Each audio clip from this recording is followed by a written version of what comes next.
Dominant la mer Méditerranée, l'Institut Saint-Pierre de Palavas-les-Flots célèbre aujourd'hui ses 100 ans.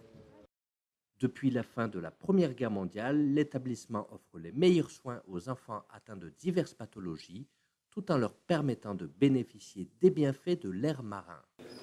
La ville de Palavas-les-Flots est depuis fort longtemps axée sur la plage, sur la mer, sur les vacances, mais aussi sur la santé.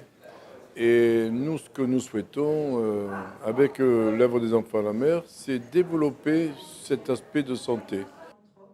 Le 3 avril dernier, dans la salle du conseil municipal de Palavas-les-Flots, se tenait une conférence de presse à laquelle Christian Jean-Jean, maire de la commune, et le député Patrick Vignal ont tenu à participer.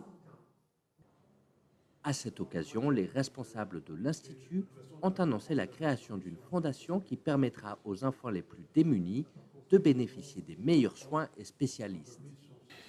Nous soignons des enfants depuis 100 ans. Nous avons connu beaucoup de familles, beaucoup d'enfants. Nous avons d'ailleurs acquis à ce niveau-là, une très grande expérience, mais surtout une vision que la société ne peut pas se contenter que de soigner physiquement les enfants. Et lorsque notre association est née il y a 100 ans, elle est née parce qu'au lendemain de la guerre, en 1918, on savait que les enfants étaient à peine nourris dans leur famille et que le fait d'avoir pu monter une structure qui les accueillait au bord de la mer amenait à ces familles un soulagement et un accompagnement aux enfants bien plus loin que la santé. Et aujourd'hui, en 2018, 100 ans après, nous nous apercevons dans notre hôpital notamment que les familles ont des besoins financiers importants, ont des besoins d'accompagnement, ont besoin de soins que le système ne peut plus leur donner. Et donc créer une fondation pour nous, c'est d'être à ces rendez-vous de la société pour les enfants et leurs familles. En plus de récolter des donations, la Fondation Saint-Pierre promet de fédérer l'ensemble des initiatives sur la santé de l'enfant et de soutenir la recherche en matière de pédiatrie. Le but quand même pour nous d'une fondation, c'est de trouver de l'argent pour le redistribuer. Donc a priori, on fait appel plutôt à la générosité, mais la générosité, vous savez, c'est pas forcément des très gros chèques. Le moindre geste, quand vous savez qu'il y a des mamans qui mangent le plateau de leurs enfants en venant chez nous parce qu'elles ont tellement faim, nous leur offrons à ce moment-là des tickets pour notre cantine ou notre self. Ne serait-ce que ce geste-là aide une famille dans des situations vraiment difficiles. Ensuite, nous avons des bénévoles qui viennent nous entourer. Ça demande un engagement personnel, ça demande d'avoir envie de consacrer du temps, mais nous avons aussi la possibilité d'accueillir notamment des mamans qui comprennent qu'aider un enfant qui est hospitalisé chez nous, c'est un bon rendez-vous.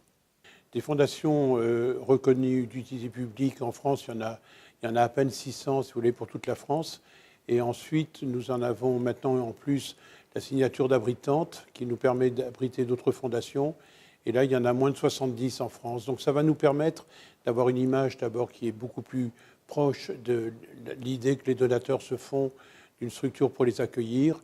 Et ensuite, ça va nous permettre, avec des avantages fiscaux, d'approcher des entreprises ou des familles qui souhaitent créer leur propre fondation. En fait, l'histoire de l'Institut Marin Saint-Pierre, l'enfant à la mer, c'est une histoire d'amour. Ça a été créé au départ pour les enfants de Montpellier qui étaient atteints de maladies comme la tuberculose ou autre, mais ça s'est développé et tous les médecins et des personnes bien connues se sont associés pour essayer d'aider tous ces enfants qui vivaient dans des conditions dramatiques.